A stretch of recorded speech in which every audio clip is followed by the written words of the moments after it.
धन्यवाद राजेश जी। एक दो मैं जानकारी दूं, एक आशीष कुमार जी है, कनाडा से है, उनका मैसेज आया है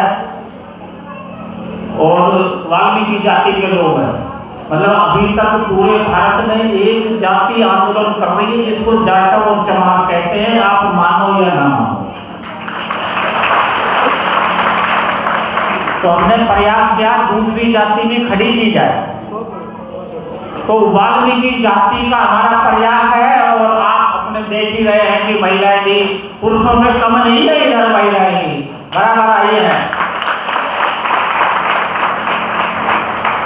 हमारी प्रोफेसर साहब कह रही थी ना इकट्ठा बैठाओ, तो हमने कहा इनका जरा पता तो चले कितनी महिलाएं हैं कितनी पुरुष हैं, तो जरा पता तो चले, ज्यादा तो आ गई हमारे बीच में।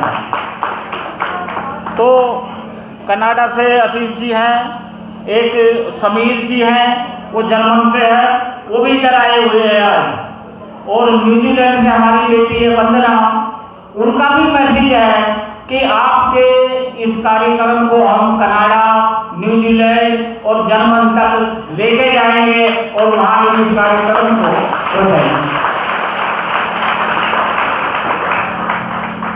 तो लंच के बीच में मैं थोड़ा ही समय लूँगा, मगर दो तीन बात जो स्पष्ट करना जरूरी है।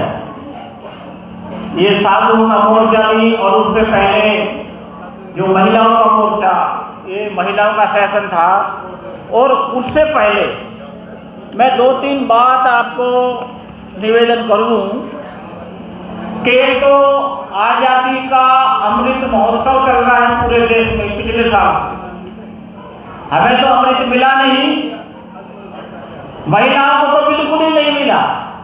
आने वाले समय में मिले या ना मिले ये संघर्ष से डिसाइड होगा।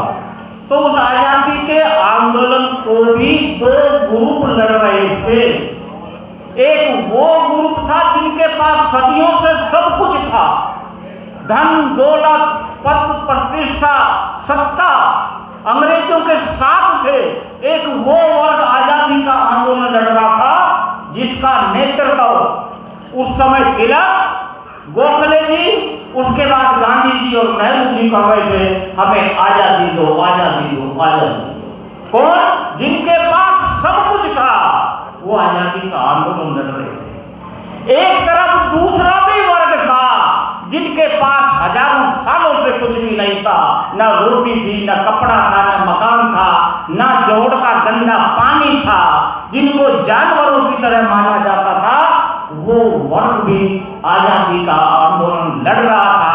उसका नेतृत्व जो राष्ट्रपिता ज्योतिबा फूले और ये साहू जी महाराज और डॉक्टर B.R. अम्बेडकर लड़ रहे थे। दो ग्रुप लड़े। तो हमने कहा स्पष्ट तो करो कैसी आजादी होगी, सत्ता परिवर्तन होगा या सबके लिए आजादी होगी? वो एक लंबी है, उसी के प्रयास से साउथ बोरो कमीशन आया, साइमन कमीशन आया, पूना पैक्ट बना, 35 में संविधान बना उस समय का, और उसके बाद संविधान बना। संविधान में सारी चीज आई तो आपको और हमारे को जो सफेद कपड़े पहनने का राइट उन आंदोलन की वजह से मिला जो हमारे महापुरुषों ने चलाया। मगर अब वही खतरे में है और वो कह रहे कि अमृत महोत्सव मनाओ। तो चलो हमने कहा हम भी अपने महापुरुषों का ध्यान रखें, उन्होंने जो आज़ादी दिलाई है उस आज़ादी का हमने भी का अमृत महोत्सव मनना चाहिए। दूसरा, हमने ये साल पूरा महिलाओं को समर्पित किया। सारा कार्यक्रम हर साल इस साल महिलाओं को समर्पित है। पहला सेशन भी हमारा महिलाओं का हुआ है। इधर DGP साहब भी बैठे हैं, उनका जीवन संगनी भी बैठी है, जिन्होंने तो बाकायदा वकील की तरह एक बड़ी अच्छी जिरह इधर करी है। तो महिलाओं को हमने समर्पित किया और ये पूरा साल महिलाओं के लिए कार्यक्रम चलेगा। आपने देखा होगा वक्ता भी हमारी सारी महिलाएं थी उसके अंदर। और आज का कार्यक्रम जो ये है, इससे पहले मैं एक दो बात निवेदन कर दूं कि 1 जनवरी से हमने विजय दिवस मनाया बड़े लेवल पर तिलक नगर। 26 जनवरी को हमने बड़ा कार्यक्रम करा वजीरपुर जय जय कॉलोनी में। 8 मार्च को विश्व महिला दिवस मनाया बड़े स्तर पर, वो सुल्तानपुरी में। और अप्रैल को 11 अप्रैल से लेके जून तक पूरा हमने बाबा साहब और फूले साहब की जयंती इकट्ठी वाल्मीकि जाति के मोहल्लों में, जिसका हमने कार्यक्रम बनाया था कि हम 100 मोहल्लों में करेंगे, हमने 125 मोहल्लों में फूले साहब और बाबा साहब की जयंती बनाई है। और आज ये उसके समापन के ऊपर हमने कार्यक्रम रखा है। और इसके बाद और क्या किया, हमने कल्याणी घरेलू पुस्तकालय, घर घर में सोना चांदी हीरे मोती कीमती नहीं है, महापुरुषों का लिटरेचर कीमती है। वो लिटरेचर घर घर तक पहुंचाने के लिए इस साल हम 100 घरों में फूले साहब की और बाबा साहब की किताबों विचारों से संबंधित कल्याणी घरेलू पुस्तकालय खोलने जा रहे हैं। 50 में खुल चुके हैं, यहाँ बैठे हैं 50 में हम खोल चुके हैं और दिसंबर तक ये काम हमारा पूरा हो जाएगा। उसके बाद 1 अगस्त से, अभी आज 30 है, 1 अगस्त से हम सेकेंड ये सत्र का कार्यक्रम शुरू करेंगे। 500 फैमिलियों में हम जाएंगे, 500 फैमिलियों में, यही दोनों तीनों विचारधारा को ले जाकर। और 12 अगस्त को अभी हम वाल्मीकि जाति के 100 वकीलों को इकट्ठा कर रहे हैं। राइट, इधर वकील है कुछ, वाल्मीकि जाति के 100 वकीलों को कि कोर्ट में तो लड़ते हो, समाज की लड़ाई में भी तो आइए, क्योंकि कोर्ट में जो केस है उनकी जड़ तो समाज में है, बीमारी तो समाज में है जाति की। जाति के कारण झगड़े हैं और झगड़ों के कारण कोर्ट में केस हैं। तो जरा इधर तो आइए। तो हम 100 वकीलों का लाजपत नगर में, इधर मंगत जी बैठे हैं, उनके यहाँ हमारा कार्यक्रम है। और 15 अगस्त को हम 15 जगह ये स्वतंत्रता दिवस मनाएंगे। 15 अगस्त को 15 जगह हमारा मनेगा और उसमें 8 जगह तो महिलाओं के नेतृत्व में होगा, कम से कम 8 जगह महिलाओं के नेतृत्व में होगा। और उसमें हमने विषय रखा है कि हमारे पुरखों ने जो संघर्ष, त्याग, बलिदान व कुर्बानी देकर हमें जो आज़ादी लेकर दी, उसे सुरक्षित कैसे रखा जाए, ये विषय पर चर्चा होगी। महापुरुषों के संघर्ष, त्याग, बलिदान, कुर्बानी से जो आज़ादी मिली खतरे में है, आज़ादी मिली खतरे में है, उसकी रक्षा सुरक्षा कैसे हो, इस पे हमारी एक जन चर्चा होगी। और अगस्त में ही, अगले महीने यानी 1-2 दिन बाद हम 3-3 दिन के पारिवारिक प्रशिक्षण का कार्यक्रम लगाएंगे, जिनमें से शायद इधर देहरादून की टीम हमारे पास आई है, बड़े विद्वान लोग हैं, ये साइंटिस्ट लोग हैं, उधर DRDO के जो है हमारे इधर बड़े क्लास 1 ऑफिसर है, जो 5-6 जो लोग हमारे बीच का है देहरादून से। इनके यहाँ भी मतलब उधर तो पाठ खिसकने का डर हो रहा है, मगर फिर भी आए हैं, इधर कोई खतरा नहीं है। 3 दिन लगाएंगे अगस्त में ही। और नारनौल की जो टीम आई है वो भी राजस्थान तक वो अपना प्रभाव रखती है, हरियाणा में रेवाड़ी तक रखती है और हरियाणा के दूसरे दादरी तक रखती है। तो उधर भी हम 3 दिन का अगस्त में कार्यक्रम लगाएंगे। क्या लगाएंगे? परिवारों को तैयार करेंगे। हमारी सारी समस्या परिवार में है। परिवार क्या है हमें पता ही नहीं। शादी करवा लेना करना इसी को परिवार मानते हैं। जो जीवन साथी सारी उम्र के लिए है वो एक विचार नहीं हो पाते, क्यों हो, कैसे हो, इस पे हमारा क्लास चलती है। और हमारा दावा है, ये जो यहाँ बैठी है महिलाएं उससे ही संबंधित आई हुई है, परिवार से ही।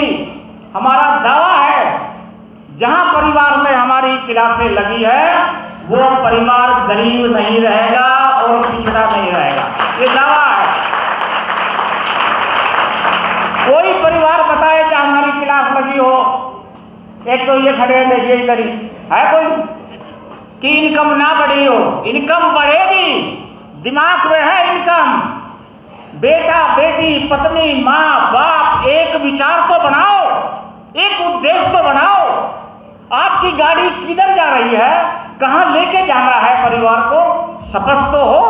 दुश्मन को तो पहचानो, घर का सिस्टम तो ठीक करो। गरीब नहीं रहोगे। गरीबी ऊपर नहीं है, नीचे ही है। गरीबी अपने आप आती भी नहीं है, 50 दफा आप बुलाते हो तब आती है। तो वो क्लास हम लगाएंगे अभी। और आज हमने अभी जो ये साधुओं की जो विंग आपके सामने बनाई है, इसके पीछे भी हमारा उद्देश्य है। जब उनके साधु अपनी विचारधारा फैलाने में सड़क पे आए हुए हैं, अपने मठों को छोड़कर, आश्रमों को छोड़कर, ब्राह्मणी विचारधारा, जातिवादी विचारधारा फैलाने के लिए सड़क पे आए हुए हैं, तो क्या हमारे साधु संत महंत, मंदिर कमेटी, जागरण कथा वाचक, धार्मिक लोग, व्रत करने वाले लोग, क्या इनको उनको रोकने के लिए सड़क पे आना चाहिए या नहीं आना चाहिए? तो हमने कहा जरा हम अपने साधुओं से पूछते हैं कि साहब आप आओगे? तो इनने कहा हम 100% आपके साथ है, जो हमारे सामने ही आए आज। और आज शुरुआत है, इनकी लाइन लगेगी। अभी आने वाले समय में देखना लाइन लगेगी। इनका अधिवेशन हम करेंगे इस साल में, पहले ही दिसंबर से पहले ही इनका अधिवेशन होगा। वो रामराज लाने में लगे हैं साधु लोग, तो रोकने में किसके साधु आगे आएंगे? हमारे ही साधु तो आगे आएंगे, मंदिर कमेटियां आगे आएंगी, धार्मिक लोग आगे आएंगे, कथावाचक आगे आएंगे। तो वो हम उनको लाने में इधर हमने आज शुरुआत की है, जिसका फोल्डर भी निकाला है। आप सबको ये फोल्डर उधर मिलेगा। कुछ साधु संत आ नहीं पाए हैं बारिश की वजह से, मगर वो आगे आएंगे। दूसरा, आपके घर में संविधान से कुछ नहीं आ रहा, लोकतंत्र से कुछ नहीं आ रहा, पढ़ाई से कुछ नहीं आ रहा, आपके घर में देवी की कृपा से आ रहा है। कौन प्रचार कर रहा है? उनके साधु संत महंत। यानी कि हमारी महिलाओं को भ्रमित कौन कर रहा है? पढ़ी लिखियों को उनके साधु संत कर रहे हैं। तो उनका भ्रम निकालने के लिए फिर कौन से साधु संत चाहिए? ये बैठे हैं इधर। तो हमने कहा हम भी अपने साधु संतों को उतारें कि जो इनके दिमाग में भ्रम है, भ्रम नशे से ज्यादा खतरनाक है। एक बस का ड्राइवर शराब पिए हुए है, फुल। आप बैठोगे क्या बस में? फुल शराब पिए हुए ड्राइवर आपने देख लिया, बैठोगे क्या? पहाड़ की बस में तो बिल्कुल ही नहीं बैठेंगे, रोड इधर जो है फील्ड में नहीं बैठोगे। और अगर हमने ही और आपने ही शराब पी हुई हो फुल, फिर ड्राइवर को देखेंगे क्या? और नशे से खतरनाक भ्रम है। मैं 2-3 बात कहूंगा बस, कि हम अपने जीवन की गाड़ी के ड्राइवर हैं। आप अपने जीवन की गाड़ी को कहां ले जाना चाहते हो, स्पष्ट है क्या? फिर सोच लेना भ्रम में हो, नशे में हो या नहीं है। आपकी बस में, गाड़ी में आपका परिवार बैठा है, उस परिवार को कौन सी मंजिल पे ले जाना है सोच लो। आप ड्राइवर हो उसके, कहां ले जाओगे परिवार को? तो अगर आप नशे में हो, नहीं ले जा पाओगे। भ्रम में हो और भी मुश्किल है। भ्रम का मतलब क्या? जो साक्षात है उसे नहीं मानना। सब कुछ संविधान से मिला इसे नहीं मानना, लोकतंत्र से मिला नहीं मानना, शिक्षा से मिला नहीं मानना, आरक्षण जो महापुरुषों के त्याग बलिदान कुर्बानी से जो हिस्सेदारी आरक्षण मिला उसको नहीं मानना, यानी कि सच को नहीं मानना, और जो संतों ने बताया काल्पनिक वो ऊपर वाला दे रहा है उसको मानना, जिसका कोई प्रमाण नहीं, वो कहाँ है किसी का पता ही नहीं, कोई डेट ऑफ बर्थ नहीं किसी की, किसी देवी देवताओं की डेट ऑफ बर्थ ही नहीं। इधर हमारी सुप्रीम कोर्ट के वकील बैठेंगे, डेट ऑफ बर्थ ही नहीं है, और फिर भी चल रही है गाड़ी उनकी, और सारे हथियार लिए हुए हैं। देखिएगा कोई बिना हथियार के नहीं है यार, ये क्या मामला है? ये डीजीपी साहब कौन सा केस बनेगा उन पे? हथियार लेके यानी कि डरे हुए हैं। अरे जिनका देश है उन साधु संतों ने, उस प्रशासन ने हमारी महिलाओं को, महिलाएं हमारा घर का आधार है, हमारे बच्चों का विचार संस्कार बनाने वाली हमारी माताएं हैं। हमारा पिता तो शराबी, और माँ अगर भ्रमित हो गई या करती गई तो हमारा क्या होगा? कहाँ जाएंगे?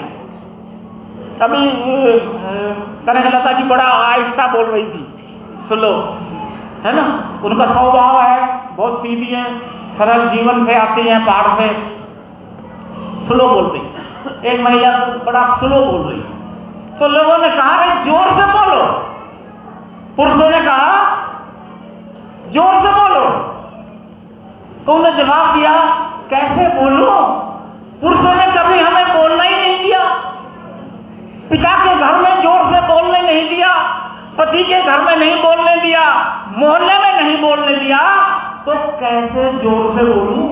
बताइए। ये जो ब्राह्मणी व्यवस्था है, ये जो जाति व्यवस्था है, मैं कहता हूं हमारी माताएं बहनें बेटियां यदि भ्रमित हो गई कि संविधान से, लोकतंत्र से मिला है, पढ़ाई से मिला है, संगठित होकर हम सब कुछ ले सकते हैं, अगर ये इन महिलाओं की समझ में आ गया तो क्या 10% का शासन रहेगा?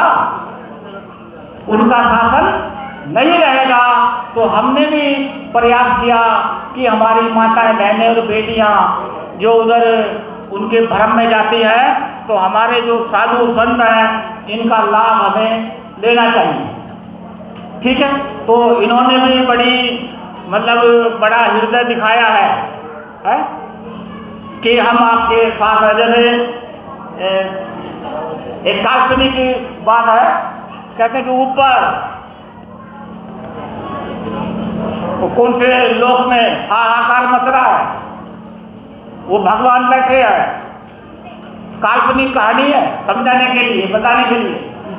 तो कह रहे क्या दिक्कत है कि सब नीचे पाताल लोक में बड़ा उपद्रव हो रहा है, ज्यादातर लोग दुखी है, पीड़ित है, महिलाओं का सम्मान नहीं, इज्जत नहीं, गुलाम है।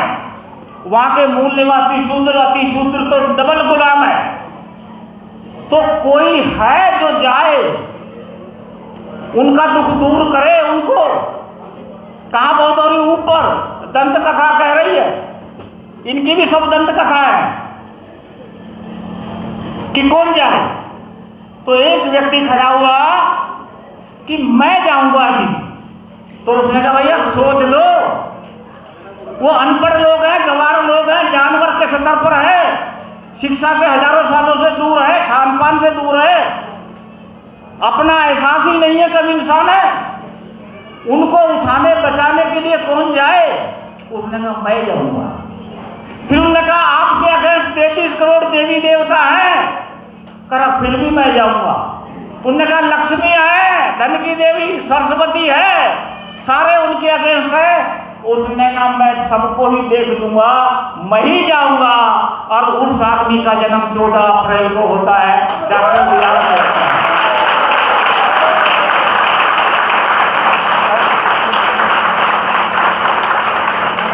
उनकी जयंती और फूले जी की जयंती हमने घरों में 100 का टारगेट था, उससे ज़्यादा में हमने मनाई है। तो मैं एक दो बात कह के, क्योंकि लंच का हमारी गाड़ी बहुत लेट आई, हमें लेट आने की ही आदत है, क्या करेंगे। युद्ध लड़ाई अगर हो गई तो जो सेना पहले आ गई वो तो जीत ही जाएगी। और कौन लोग आ रहे हैं, मतलब अनपढ़ लोग नहीं आ रहे हैं, या पढ़े लिखे लोग आ रहे हैं। और दुखद यह है जो लड़ाई लड़ने के सक्षम है वो लड़ नहीं रहा, जो सक्षम नहीं है वो लड़ रहा है। जो सक्षम है वो परिवार पाल रहा है। आजादी की लड़ाई देखोगे तो गांधी जी ने कहा था, अभी 8 अगस्त आ रहा है ना, 9 अगस्त, भारत छोड़ो, वो कहते थे या तो आजादी की लड़ाई लड़ लो या परिवार पाल लो, या तो आजादी की लड़ाई लड़ लो या नौकरी में पैसा कमा लो, या तो आजादी की लड़ाई लड़ लो या अपने बच्चों की देखभाल कर लो, बिजनेस चला लो, या तो आजादी की लड़ाई लड़ लो या प्रमोशन ले लो। एक चीज ले सकते हो। हमने कौन सी चुनी है? हजारों सालों से भूखे लोग हैं, रोटी चुनी है। उस समाज को हम ये रोटी से निकाल कर इधर लड़ाई के लिए तैयार कर रहे हैं, और हमारे आदर्श भोले सागर बाबा साहब है, और निश्चित रूप से उसमें हम सफल होंगे। और हमारे बीच में दो डीजीपी साहब हमारे बीच में आ गए हैं, तो क्या हमारी कोई रहेगी कसर? और इनका पूरा साथ सहयोग हमारे को मिलता है हर तरह से। सेकंड सेशन में हमारे दूसरे डीजीपी साहब बोलेंगे। मैं 1-2 बात कह के अपनी बात केवल ख़त्म करता हूँ।